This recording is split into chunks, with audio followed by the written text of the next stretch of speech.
दोस्तों, अगर आप भी क्लास 12 के स्टूडेंट हैं और केमिस्ट्री की तैयारी कर रहे हैं तो आज की ये वीडियो आपके लिए बहुत ही ज़्यादा इंपॉर्टेंट है, खासकर 2024 की बोर्ड परीक्षा के लिए। अगर आप 2024 में बोर्ड परीक्षा देने वाले हो तो 100 नंबर केमिस्ट्री में आज की इस वीडियो से आपके पूरे होने वाले हैं। अब की बार 90 पार अगर करना चाहते हो तो वेरी इंपॉर्टेंट आज की इस वीडियो को देख लेना। और आज की इस वीडियो में हम जो टॉपिक आपको बताने वाले हैं यही टॉपिक 2024 की बोर्ड परीक्षा में आने वाले हैं। ठीक है, 100 नंबर अगर आप केमिस्ट्री में पक्का करना चाहते हो तो बस इतना पढ़ लो, बस इन टॉपिक को पढ़ लो जो आज की इस वीडियो में हम आपको बताने वाले हैं। बहुत ही ज़्यादा कमेंट आ रहे थे कि हिंदी वालों को बताते हो सर, इंग्लिश मीडियम वालों को भी कुछ बता दो। तो आज की इस वीडियो में हिंदी और इंग्लिश दोनों मीडियम वालों को हम बताने वाले हैं कि क्या क्या 2024 की बोर्ड परीक्षा के लिए केमिस्ट्री में तैयार करना है। बस इन टॉपिक को पढ़कर आप जाइए, आप केमिस्ट्री में बहुत ही अच्छा नंबर स्कोर करोगे। तो चलिए बिना समय गवाते हुए आज की इस वीडियो को शुरू करते हैं।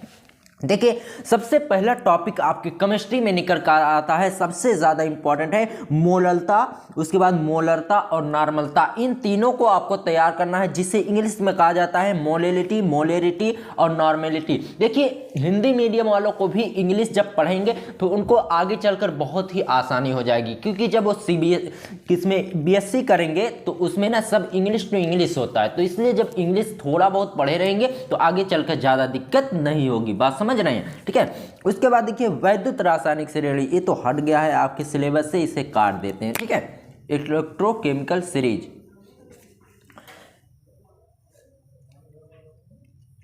उसके बाद है मोल अंश। ठीक है, ये बहुत ही ज़्यादा इंपॉर्टेंट है, जिसे मोल प्रभाज भी कहा जाता है, इंग्लिश में जिसे मोल फ्रैक्शन कहते हैं। बात समझ रहे हैं? उसके बाद क्वथनांक में उन्नयन और क्वथनांक में अवनमन। ठीक है, इसको आपको दोनों को तैयार कर लेना है कि क्वथनांक में उन्नयन कैसा होता है और क्वथनांक में अवनमन कैसे होता है। बहुत ही ज़्यादा इंपॉर्टेंट है।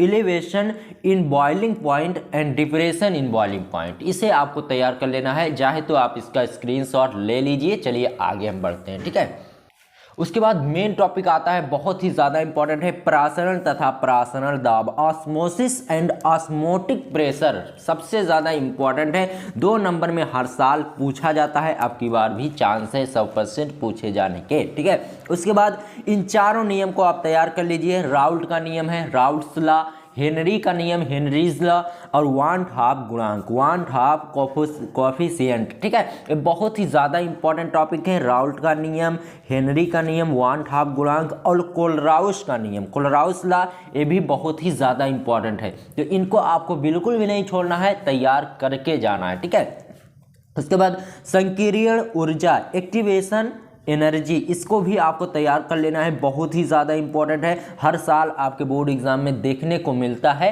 तो आपको तैयार करके जाना है। ठीक है, उसके बाद संक्रमण तत्व तथा इनके लक्षण। ठीक है, संक्रमण तत्व क्या होता है और इनके लक्षण यानी इसकी पहचान कैसे होती है, इस सब आपको तैयार कर लेना है। Infectious elements and their symptoms. ठीक है, इन सब को आपको अच्छे तरीके से तैयार करके जाना है। उसके बाद लैंथेनाइड तत्व आ गया, लैंथेनाइड एलिमेंट्स, इनको आपको तैयार कर लेना है, बहुत ही ज़्यादा इंपॉर्टेंट है। ठीक है, उसके बाद देखिए एक्टिनाइड तत्व, एक्टिनाइड एलिमेंट्स, ये बहुत ही ज़्यादा इंपॉर्टेंट है। इन दोनों से हर साल लगभग 3 से 4 नंबर के क्वेश्चन फिक्स होते हैं, लैंथेनाइड और एक्टिनाइड से। ठीक है, तो इनको आप तैयार कर लीजिए।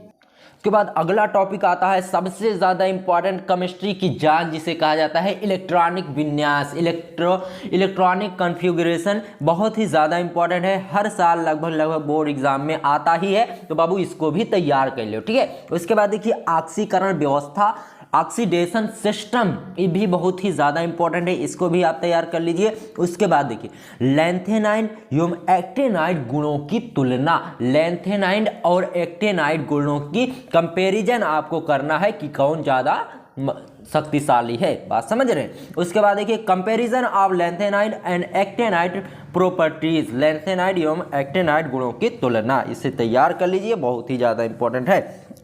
उसके बाद लिगैंड एवं इनके प्रकार। ठीक है, लिगैंड क्या होता है इसको आपको पढ़ लेना है और इसके प्रकार को, लिगैंड एंड देयर काइंड्स, बहुत ही ज़्यादा इंपॉर्टेंट है, इसको आप अच्छे तरीके से पढ़ लेना। उसके बाद देखिए उपसा संयोजक संख्या कोऑर्डिनेशन नंबर बहुत ही ज़्यादा इंपॉर्टेंट है, इसे आपको तैयार करके जरूर जाना है, बिल्कुल भी नहीं छोड़ना है। उपसा संयोजक संख्या कोऑर्डिनेशन नंबर, ठीक है। उसके बाद देखिए संयोजकता आबंध सिद्धांत, valence bond theory and crystal क्षेत्र सिद्धांत, क्रिस्टल फील्ड थ्योरी, बहुत ही ज़्यादा इंपॉर्टेंट है ये टॉपिक, इसे आप तैयार कर लीजिए। उसके बाद वर्नर सिद्धांत, वर्नर ने कौन सिद्धांत दिया इसको आपको पढ़ लेना है, वर्नर थ्योरी, ठीक है।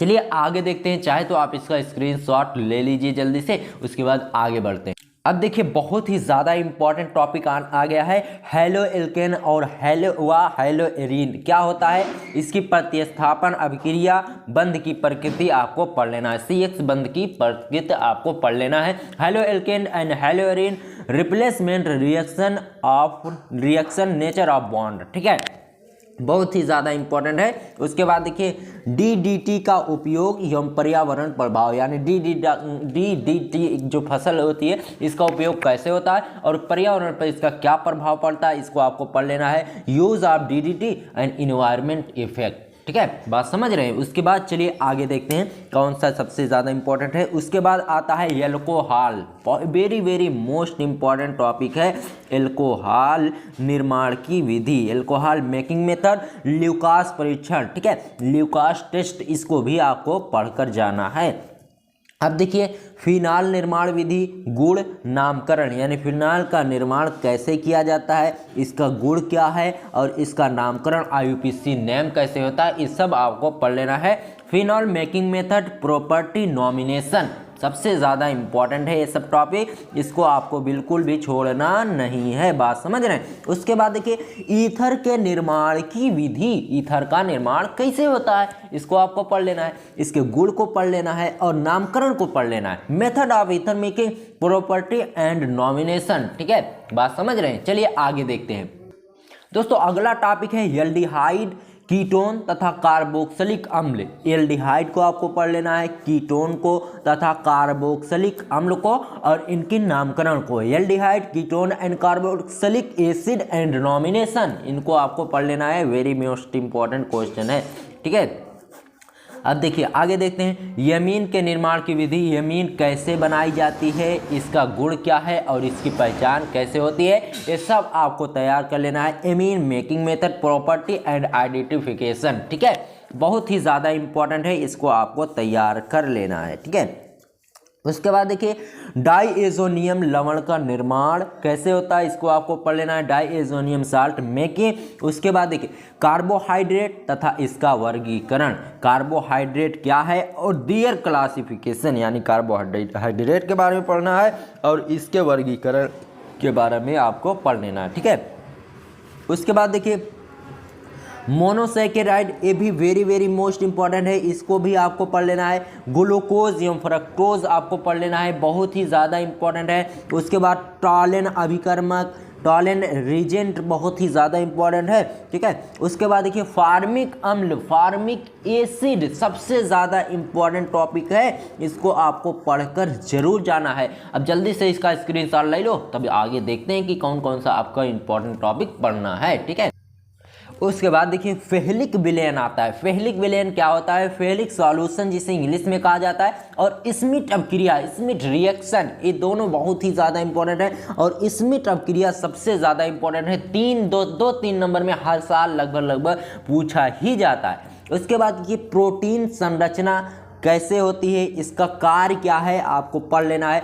प्रोटीन के बारे में पढ़ लेना है, स्ट्रक्चर एंड इसका वर्क आपको पता कर लेना है कि किस तरह से एक कार्य करती है हमारे शरीर में, ठीक है। विटामिन का क्या होता है, इसका वर्गीकरण आपको पढ़ लेना है, विटामिन के प्रकार किस तरह के हैं और विटामिन क्या है, ये सब आपको अच्छे तरीके से पढ़ लेना है। विटामिन एंड क्लासिफिकेशन, ठीक है। न्यूक्लिक अम्ल, न्यूक्लिक एसिड आपको पढ़ लेना है, बहुत ही ज़्यादा इंपॉर्टेंट है। उसके बाद डीएनए और आरएनए में अंतर सबसे ज़्यादा इंपॉर्टेंट, और डीएनए फिंगरप्रिंटिंग, ये भी वेरी मोस्ट इंपॉर्टेंट टॉपिक है, इसे भी आपको पढ़कर ही जाना है।